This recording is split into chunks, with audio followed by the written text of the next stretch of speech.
በእግዚአብሔር ስም ዘጠኙ የቅዱስ ሐዘን መሰናክሎች ምን እንደሆኑ እናያለን።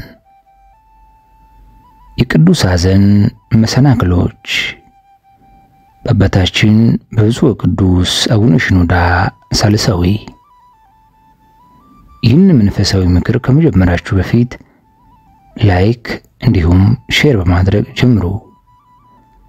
በለንጊኖስ የሚጠሩ ሶስቱ ቅዱሳንን ታሪክ በሁለተኛው ድርሳን በተሰኘው መንፈሳዊ ቻናላችን የለቀቅን በመሆኑ የገባችሁ ቅዱሳንን ታሪክ ተሰሙ ዘንድ በረከትንም ታገኙ ዘንድ በአክብሮት እንጠይቃለን። መጀመሪያው የኮሜንት ሴክሽን ላይ ሊንኩን አስቀምጠናል። ዘጠኙ የቅዱስ ሐዘን መሰናክሎች። አንደኛው የኃጢአት ፍቅር ይሆናል። የኃጢአት ፍቅር በቧንቧ ውስጥ እንዳለ ድንጋይ ነው።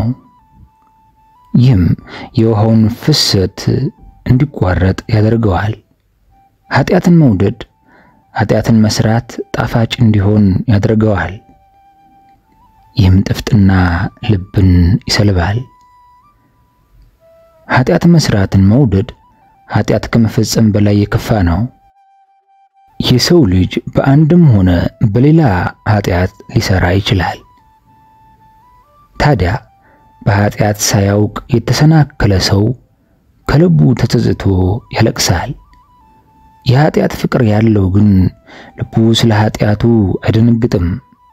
ዲያብሎስም ጓደኛው ነው። በእውነተኛ ሐዘን ውስጥ ስለ ኃጢአት የሚሰማ ጸጸት አለ። በእውነተኛ ሐዘን ውስጥ ስለ ኃጢአት የሚሰማ ጸጸት አለ። ነገር ግን ልቡ ወዶና ፈቅዶ ኃጢአትን የሚሰራ ሰው እንዴት ሊያዝን ይችላል? በምንም መልኩ ይህንን ጣፋጭ መርዝ ለመቅመስ እንዳትሞክሩ። የኃጢአት ፍቅር ነፍስን ያቀዘቅዛል፣ ወደ ድንጋይነትም ቀይራታል። ሁለተኛው ተስፋ መቁረጥ ይሆናል። ተስፋ መቁረጥ እግዚአብሔርን ያሳዝናል። የመድኃኒታችንን የኢየሱስ ክርስቶስን ደም በማሳነስ ነፍስን ይወቅሳል። እነርሱ ግን እንጨክናለን፣ ክዳታችንን ተከትለን እንሄዳለን፣ ሁላችንም ክፉ ልባችንን ደስ የሚያሰኛትን እናደርጋለን አሉ ይላል ኤርምያስ 18 ከቁጥር 12። ይህ የተስፋ መቁረጥ ቋንቋ ነው። ተስፋ መቁረጥ ነፍስን የበቀል ልብስ አልብሶ በእግዚአብሔር ፊት እንዲፈረድባት አሳልፎ ይሰጣል። ኢሳይያስ 59 ከቁጥር 17። አስታውሱ፣ የይሁዳ ተስፋ መቁረጥ በተወሰነ መልኩ ከክህደቱ የከፋ ነበር። ትክክለኛው የንስሐ መሰረት ምህረት ነውና ተስፋ መቁረጥ ንስሐን ያጠፋል። ተስፋ መቁረጥ ንስሐን ያጠፋል። የእግዚአብሔር ቸርነቱ አንተን ወደ ንስሐ እንዲመልስህ አታውቅምን? ሮሜ 2 ከቁጥር 4። ደመና ፀሐይን እንደሚጋርድ ሁሉ ተስፋ መቁረጥም ዓይን ምህረትን እንዳይ ያደርጋል። ተስፋ መቁረጥ ምክንያታዊ ያልሆነ ኃጢአት ነው። በተስፋ መቁረጥ ውስጥ የእግዚአብሔርን ሕልውና መጠራጠር በሰፊው ይሰበካል። ጌታ ለሺዎች ምህረትን ያደርጋል። ታዲያ እናንተ ከእነዚያ ከሺዎች አንዱ የማትሆኑበት ምክንያት ምንድነው? እግዚአብሔር የምህረት ክንፎች ልክ እንደ ኪሩቤል ክንፎች ለትሑታንና ንስሐ ለገቡ ሁሉ የተዘረጋ ነው። ምንም እንኳን የከፋ ኃጢአትን ፈጽማችሁ ቢሆንም እንኳን ከልባችሁ ተጸጽታችሁ ምህረትን ከጠየቃችሁ ለምህረት ታስቦ የቆመውን የወርቅ ምሰሶ መጨበጥ ትችላላችሁ። መዝሙር 102 ከቁጥር 11። ተስፋ መቁረጥ ነፍስን ያለ ንስሐ በእስር ውስጥ ያስቀምጣታል።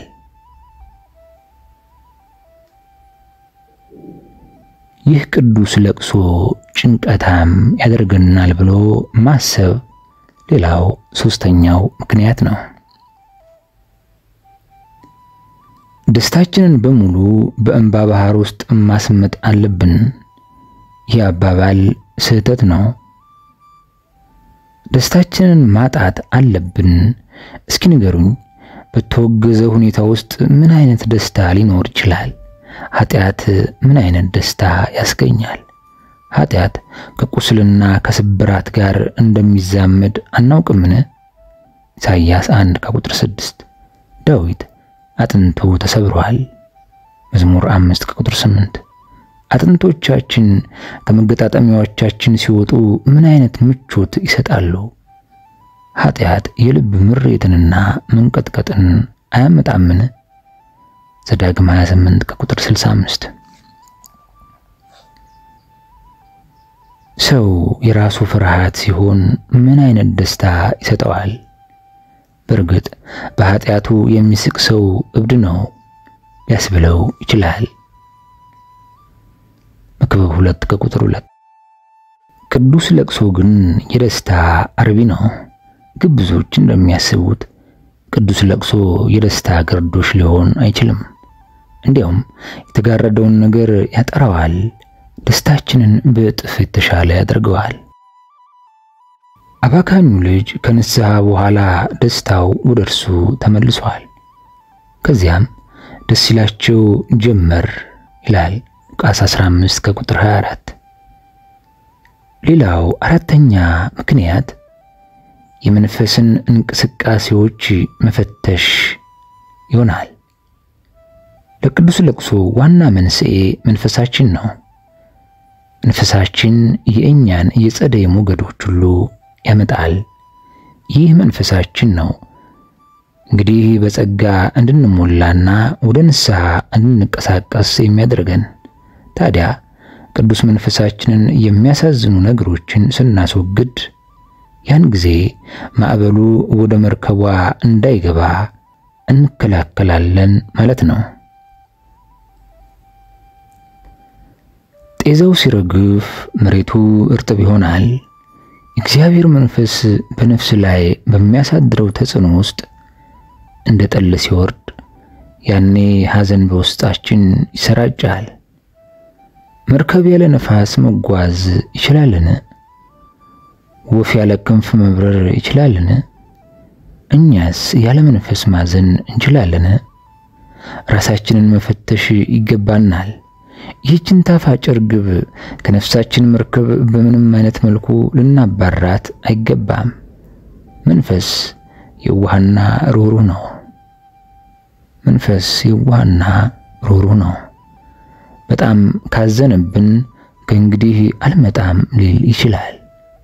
አንዴ ካፈገፈገ ደግሞ ሐዘን የሚባለው ስሜትን ልናውቀው አንችልም።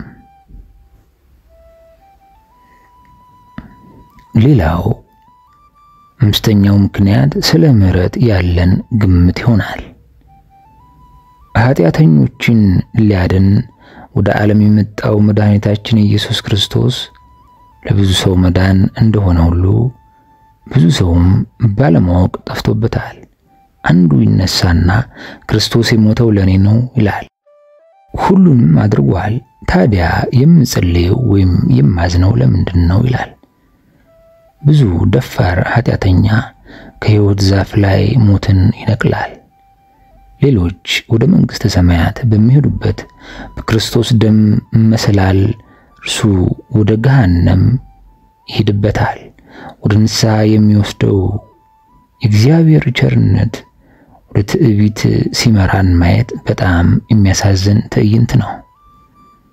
ኃጢአተኛ ሆይ ራስህን ወደ ሲኦል እንደምትገባ አድርገህ ተስፋ አታድርግ።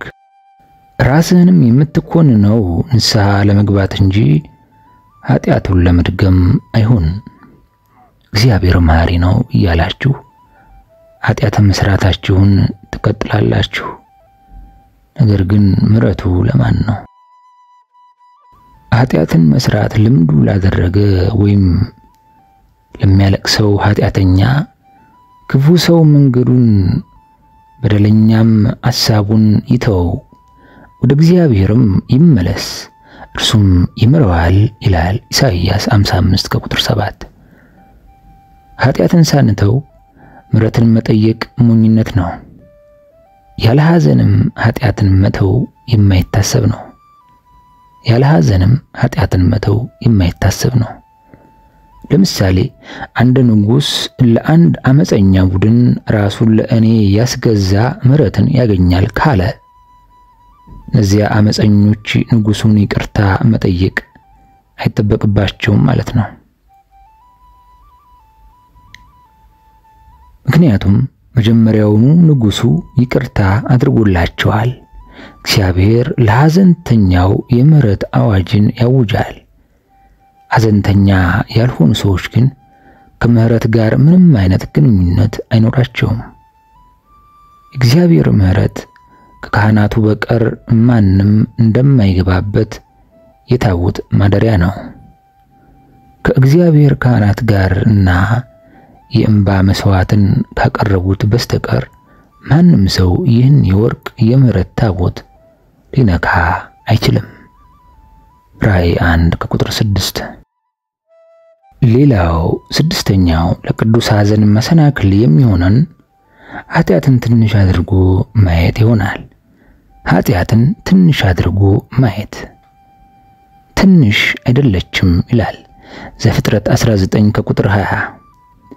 ኃጢአትን ትንሽ አድርጎ መገመት በጣም አደገኛ ነው። ኃጢአትን ትንሽ አድርጎ መገመት ስለ መፍትሄው እንዳናስብ ያደርገናል። የያዘውን ትልቅ በሽታ እንደ ተራ ደዌ የሚቆጥር ሰው እንዴት ወደ ሐኪም ቤት ሊሄድ ይችላል? የሰራውን ኃጢአት እንደ ትንሽ ነገር የሚያስብ ሰው እንዴት በንስሐ ልብ ምሕረትን ሊፈልግ ይችላል? ነገር ግን ይህን ስለ ኃጢአት ያለውን አስተሳሰብ መቀየር የሚፈልግ ሰው ይህንን የተሳሳተ ትምክህትነቱን በማስወገድ እናም ኃጢአቱን በውሃ አይኖቹ በመመልከት ያጣውን ክብር ማስመለስ ይችላል። ኃጢአትን በምንም መልኩ ትንሽ ብለን ልንገልጸው አንችልም። እያንዳንዱ ትንሽ ኃጢአት ወደ ትልቁ ይመራል። ስለዚህም የትኛውም ኃጢአት የተወገዘ ነው። ትንሽዬ ቢላዋ ወይም ምላጭ ልክ እንደ ጩቤ ወይም እንደ ጎራዴ መግደል እንደምትችል መርሳት የለብንም። በእያንዳንዱ ኃጢአት ውስጥ ሞትና ሲኦል አለ። የኃጢአት ደሞዝ ሞት ነው። ሮሜ 6 ከቁጥር 23። አዳም የጎረሰው ፍሬ ምን አመጣበት? ዘውዱን አሳጥቶታል። ኃጢአት ልክ እንደ በሽታ የሚድን ወይም የማይድን እያልን ልንከፍለው አንችልም። የትኛውም ኃጢአት ራሱን ያሳድጋል እንጂ ራሱን እያሳነሰ አይመጣም። ንስሐ ከሌለ ትንሿ ኃጢአት ሰዎችን ከገነት ደጃፍ የማባረር ወይም እድልን የመዝጋት አቅም አላት። በክርስቶስ መከራ ውስጥ ኃጢአት እንደ ቀይ ብርጭቆ መመልከት እንችላለን። ትንሿ ኃጢአት ደሙን አስከፍሏል። ስለ ኃጢአት እውነተኛ ትርጉም ማወቅ ከፈለጋችሁ ወደ ጎልጎታ ሄዱ። መድኃኒታችን ኢየሱስ ክርስቶስ ክብሩን ሊያጣ ሊሰቃይና ነፍሱን እኛ ትንሽ ብለን በጠራነው ኃጢአት ምክንያት ሊያጣ ችሏል። የኃጢአትን ታላቅነት መረዳት ከፈለግን ክርስቶስን ቁስል ማየት በቂ ነው። ሰይጣን የኃጢአትን ትክክለኛውን ቀለም እንዳናይ እንዲያደርገን መፍቀድ የለብንም። አስታውሱ፣ ባህርን የሚገብሩት ታላላቅ ወንዞች ብቻ አይደሉም። ትንሽ ጅረቶች እንዲሁ ገባር ናቸው።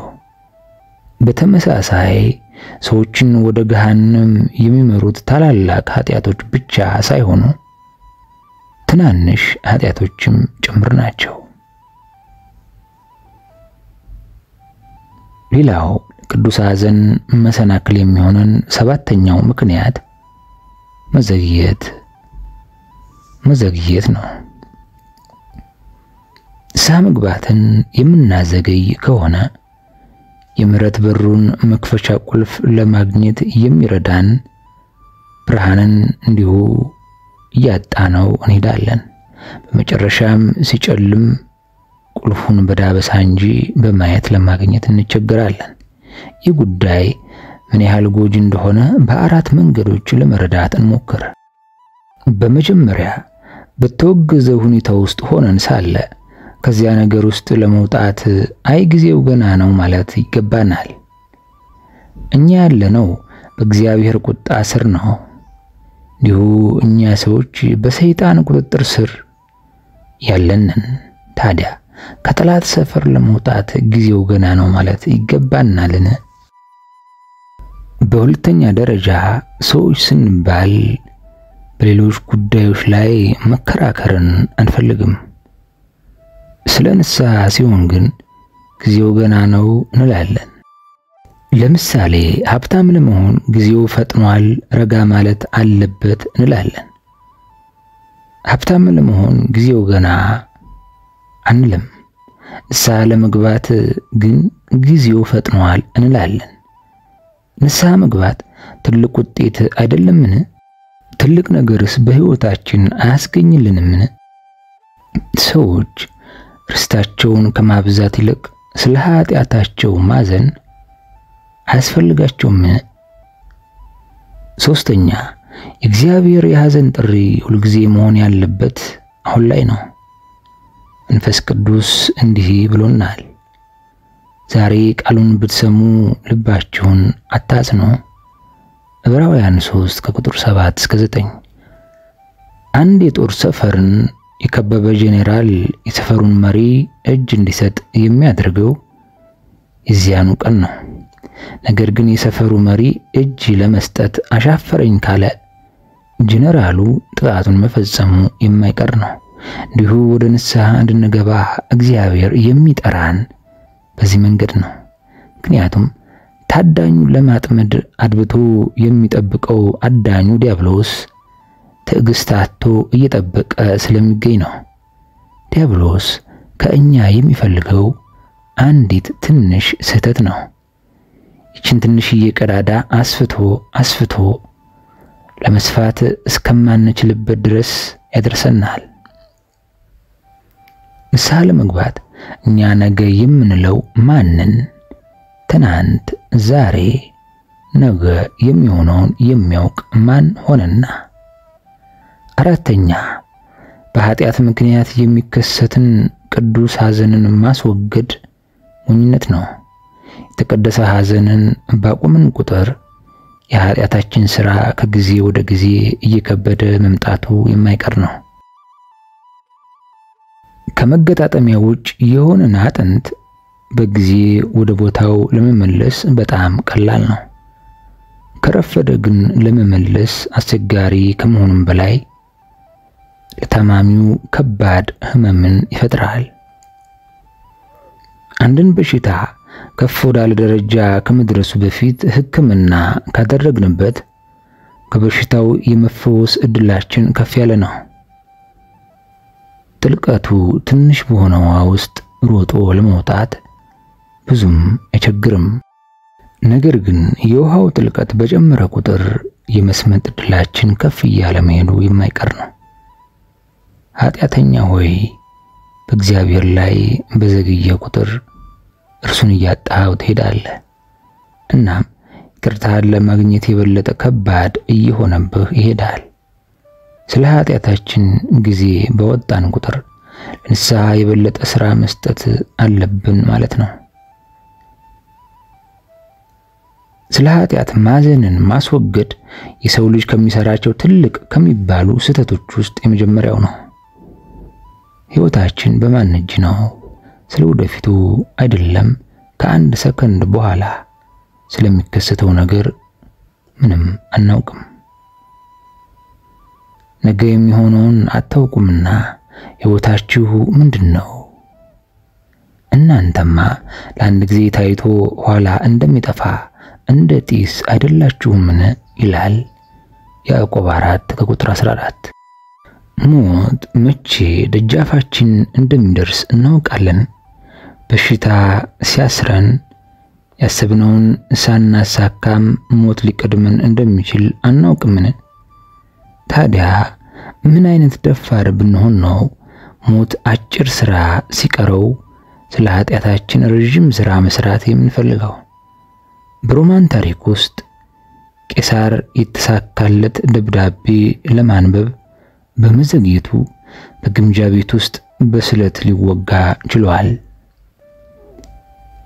ምሕረትን ማግኘት አለመቻልን በተመለከተ ሁሉም ነገር የመጨረሻ ጊዜ እስኪደርስ ድረስ መተው ሞኝነት ነው።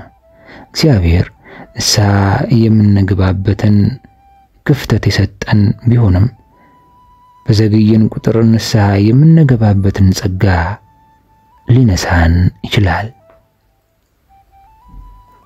እግዚአብሔር ማልቀስ በሚገባን ጊዜ ጥሪውን ሲያደርግልንና እኛ ለመስማት ደንቆሮ ከሆንን ምሕረትን ስንጠይቅ እግዚአብሔር እንዲሁ በጠራው ጊዜ ያልሰማችሁኝምና እጄን ዘረጋሁ፣ ማንም አላስተዋለም፣ ነገርንም አበዛሁ፣ አልመለሳችሁልኝም፣ ምክሬም ሁሉ ናቃችሁ፣ ዘለፋዬንም አልተመለከታችሁም።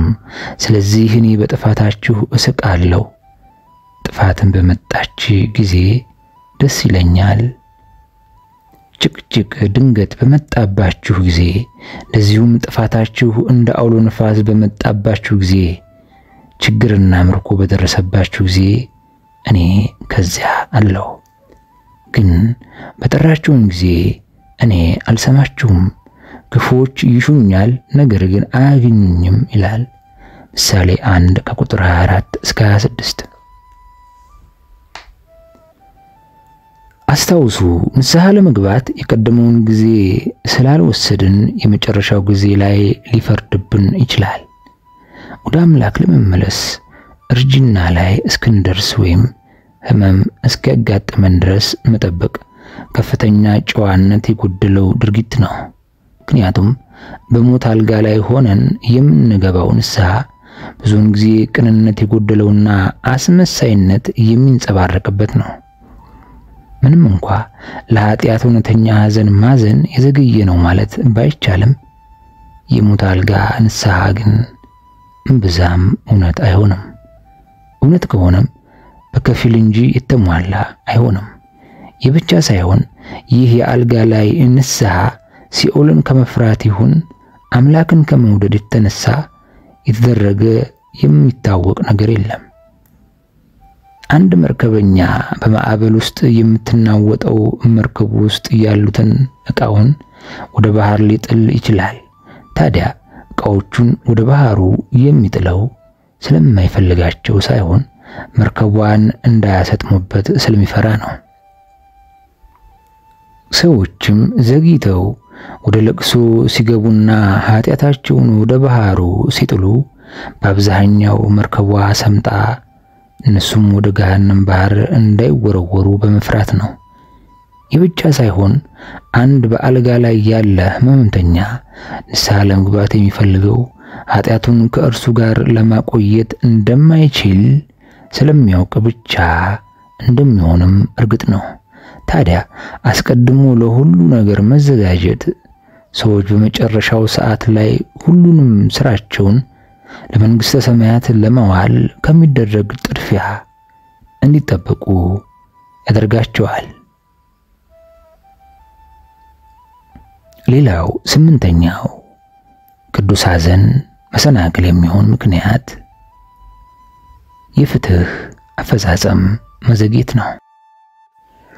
በወንጀል ምክንያት የተፈረደበት ሰው ፍርድ ሳይሰጠው ሲቀር የዚያ ሰው ልብ በሌላ ወንጀል መነሳሳቱ የማይቀር ነው።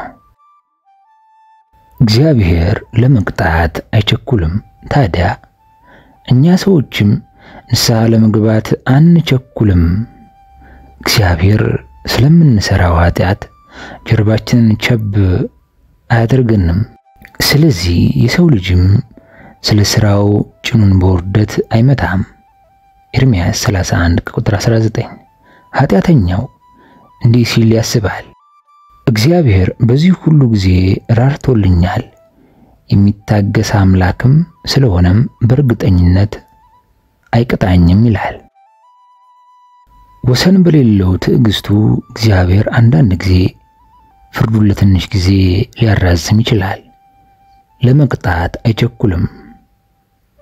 እግዚአብሔር ልክ የተፈጥሮ ማር እንደምትሰጥ ንብ ነው። የምትናደድበት ጊዜ ብቻ ትናደፋለች። እግዚአብሔር ሰዎች ከእርሱ ጋር እንዲታረቁ እንጂ እንዲጣሉ አይፈልግም። ኢሳይያስ 27:5 እግዚአብሔር ለክፍያ ጊዜ እንደማይሰጥ እንደ ቸኮለ አበዳሪ አይደለም። እርሱ ቸር ብቻ ሳይሆን ትዕግስተኛም ነው። እግዚአብሔር በትዕግስቱ ኃጢአተኞችን ወደ ንስሐ እንዲገቡ ይመግባል። ነገር ግን ትዕግስቱን የናቀ ወዮለት። እሳት እንደ ዝናብ ማዝነብ የሚችል አምላክ እንደሆነ መዘንጋት የለብንም። ታዲያ እኛ ኃጢአተኞች መርሳት የሌለብን አንድ ነገር አለ። በመጀመሪያ የእግዚአብሔር ትዕግስት ወሰን እንዳለው መርሳት የለብንም። ዘፍጥረት 6:3 ምንም እንኳን እኛ ሰዎች ለኃጢአታችን ወሰን የማንሰጥ ብንሆንም እግዚአብሔር አምላክ ግን ለትዕግስቱ ወሰን እንደሚሰጥ መዘንጋት የለብንም። እግዚአብሔር ለትዕግስቱ ወሰን ያዘጋጃል። እግዚአብሔር ትዕግስት ልክ እንደ ፀሐይ የሚጠልቅበት ጊዜ አለ። ታዲያ አንዴ ከጠለቀ በኋላ መመለስን አይወድም። የትዕግስቱ ውል ማብቃቱ አይቀርም። እግዚአብሔር መንፈሴ ከእንግዲህ አይሰራም የሚልበት ጊዜ እንደሚመጣ መርሳት የለብንም። መልአኩም የጽኑ ፍርድ ሰዓት ደርሳለችና ብሎ ጮኸ። ራእይ 14:7 ምናልባት በሚቀጥለው ጊዜ ኃጢአት ስትሰሩ እግዚአብሔር አምላክ አሁን ሰዓታችሁ ደርሷል ሊላችሁ እንደሚችል አትርሱ። ሁለተኛው በእግዚአብሔር ትዕግስት እልከኛ መሆን ሁኔታችንን በእጅጉ ያባብሰዋል። በዚህ ጊዜ ትዕግስቱ የበዛ ፍርዱ የጎመዘዘ ይሆናል። እግዚአብሔር ሶዶምን ታግሷል። እነርሱ ግን ንስሐ ለመግባት አሻፈረኝ ባለው ጊዜ እሳቱንና ድኑን በላያቸው ላይ አዝንቧል።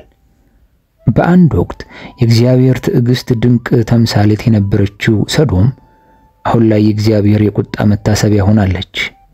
በሰዶም የነበረው ሁሉም ተክል እንደ ፍራፍሬ ተደምስሰዋል። እንዲያውም አጥኞች እንደሚሉት አሁንም ድረስ ቦታው ቃጠሎ እንደሚሸት ነው። አስታውሱ፣ ረጅም ትዕግስት ይቅርታ ነው ማለት አይደለም። ረጅም ትዕግስት ይቅርታ ነው ማለት አይደለም። እግዚአብሔር ሲታገሰን ፍትህ ተኝቷል እንጂ ሞቷል ማለት አይደለም። አስታውሱ፣ የእግዚአብሔር እጆች ለስላሳ ቢሆኑም እንደ ብረት የጸኑ ናቸው። እግዚአብሔር እጆቹን ለመዘርጋት በዘገየ ቁጥር መጨረሻው የከፋ ነው። አንድ ድንጋይ ከፍታ ካለው ነገር ላይ ሲወድቅ ፍጥነቱ እየጨመረ እንጂ እየቀነሰ አይመጣም። እግዚአብሔርም ሰይፉን ለመዘርጋት በዘገየ ቁጥር እጅግ ስለታም እንዲሆን እየሞረደው እንደሆነም መረዳት አለብን። በእግዚአብሔር ትዕግስት ላይ የሚፈጸሙ ኃጢአቶች ጥልቅ ናቸው። ከዲያብሎስ ኃጢአትም የከፋ ነው። አምላክ ስለታገሳቸው ኃጢአት የሚሰሩ ሰዎች መጨረሻቸው ምንኛ የሚያስፈራ ይሆን? እግዚአብሔር ለሚሰጠው ለእያንዳንዱ የትዕግስት ፍርፋሪ የቁጣው ንዝረትም እየጨመረ ይሄዳል። እግዚአብሔር ለኃጢአተኛ የሚሰጠው ረጅም ትዕግስት ኃጢአተኛው ከጥፋቱ ተመልሶ ወደ እቅፉ እንዲገባ ስለሚፈልግ ነው። አሻፈረን ላሉት ግን በገሃነም ውስጥ የሚከፍሉት ዕዳ እንደሚሆንባቸው ያውቃል። የመጨረሻውና 9ኛው ምክንያት ሳቅና ሙዚቃ ይሆናል። ሳቅና ሙዚቃ ከበገናው ድምጽ ጋር አስተባብረው ለሚያጨበጭቡ ሰዎች ይሄውም የማያልፍ ለሚመስላቸውና እንደሚያመልጣቸው ለማያውቁ በጽዋ የቀላውን ለሚጠጡ እጅግ ባማረ ሽቱም ለሚቀቡ በዮሴፍ ስብራት ለማያስቡ ወዮላቸው። አሞጽ 6 ከቁጥር 5 እስከ 6። አንዳንዶች ከምስጋና ይልቅ ስራ ፈት የሆኑ ዜማዎችን ያዜማሉ። ብዙዎች ሐዘናቸውን በወይን አጥፍተው ደስታን ለመሸመት ይጥራሉ። እንባቸውንም በወይን ባህር ውስጥ ዘፍቀው ይገድላሉ።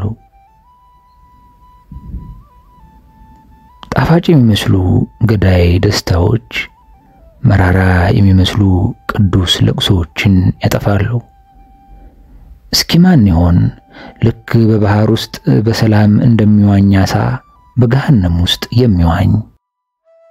ከእነዚህ ቅዱስ እንባን እንዳይወርድ ከሚያደርጉ መሰናክሎች ራሳችንን መጠበቅ አለብን። ስለዚህ ሕመሜ መሰንቆ ለቅሶዬም በገና ሆነብኝ ይላል ኢዮብ 30 ከቁጥር 31። ቅዱስ ለቅሶ እንዳይኖር የሚያደርጉትን ነገሮች በዝርዝር ከተመለከትን ቀጣይ ደግሞ ቅዱስ ለቅሶ እንዲኖር የሚያደርጉ ነገሮችን በሰፊው እንመለከታለን። ለዛሬ የሰማነውን መንፈሳዊ ምክር በልቦናችን ያሳድርብን። አሜን። ሕይወትና ክርስትና ከሚለው መንፈሳዊ መጽሐፍ የተወሰደ በአባታችን በብፁዕ ቅዱስ አቡነ ሽኖዳ ሳልሳዊ